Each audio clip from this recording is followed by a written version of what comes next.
Hi, this is my paper in collaboration with Rajesh Veeraraghavan at Georgetown. Field workers are necessary for AI projects in low resource areas where there are limited data sets available. It is standard procedure in building AI in low resource areas to partner with field organizations and their workers like community health workers and agricultural extension workers. These workers play a crucial role in the bootstrapping as well as in the deployment of AI models. Field workers are known to be underpaid and overworked. For example, an ASHA worker, a community health worker in India, performs a mind-boggling array of 720 tasks, and AI data collection is often additional to their primary responsibilities. Domain experts like the field worker are chronically undervalued in the history of AI. Here's an illustrative quote from NLP researcher Frederick Jelinek on the disregard for domain experts in language models. Every time I fire a linguist, the performance of the speech recognizer goes up. Given that models seek to emulate and aggregate local expertise from field workers, to what extent is the worker's expertise acknowledged, engaged with, or credited by the AI developer in building the model? To answer this question, we studied up AI practitioners building cutting-edge, high-stakes AI systems in low-resource areas. We report from 68 semi-structured interviews with AI practitioners working in high-stakes areas in the US, India, and various sub-Saharan African countries. More details on method in the paper. Our results show that despite the mastery and the tacit knowledge of field workers, that takes decades to build, and that which the AI model seeks to emulate, developers seem to reduce field workers to data collectors for their uber expert models. We find that most developers do not have any first-hand contact with, provide training to, or compensate field workers for their data labor. With the absence of direct interactions with workers in most cases, the work of a field worker was primarily read through their dataset artifacts. AI developers attributed poor data quality to poor work practices of field workers. Workers were typically perceived to come in the way of worthwhile model development efforts of developers. We present 4 conceptions of field workers as held by developers in the paper: field workers as corrupt, lazy, non-compliant, and as the dataset itself that is referred to as outcomes and outputs and not as human beings.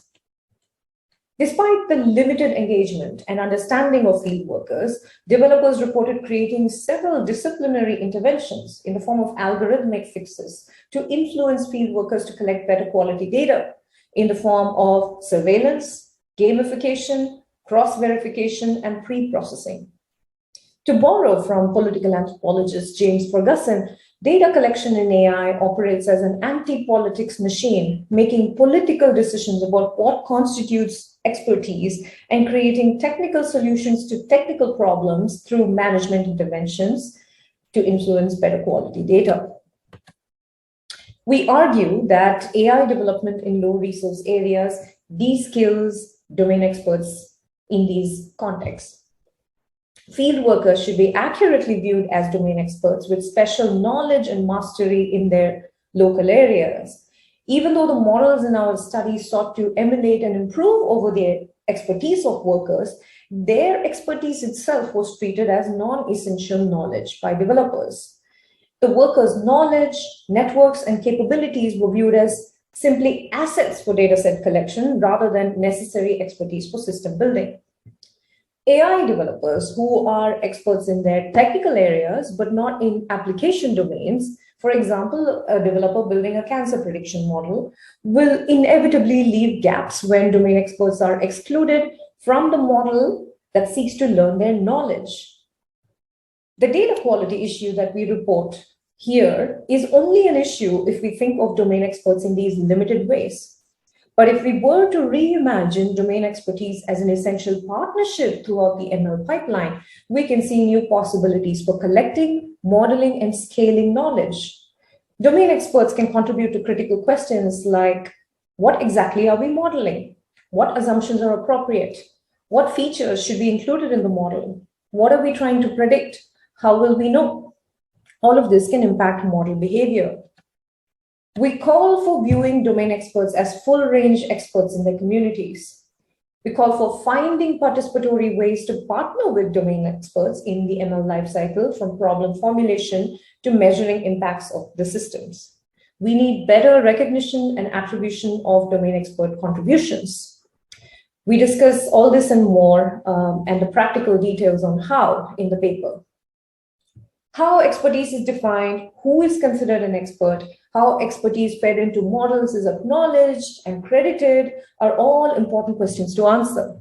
We press upon AI developers the need to embrace more participatory stances in AI labor, not control and punishment.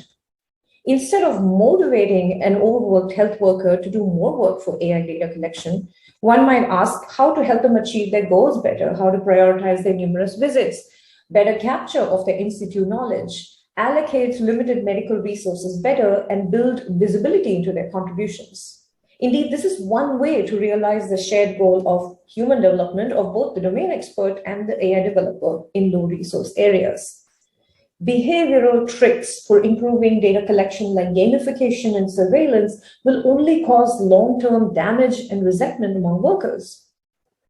It's possible to interpret the perceptions of worker corruption that we report as acts of worker resistance to exploitative conditions of work, modifying James C. Scott's memorable phrase, "These are the weapons of the data collector."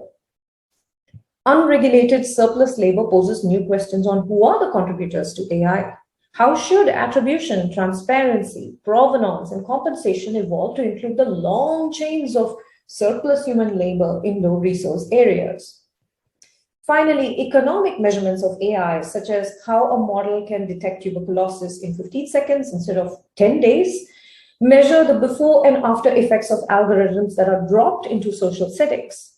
However, they miss out on measuring how domain experts and workers were involved and drafted into labor for the AI system, whether and how experts and communities were displaced as a result of the system, and whether and how expertise was redistributed in the longer term as a result of the model.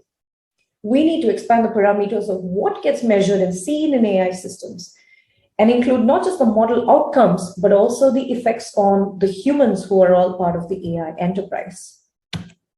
Thank you.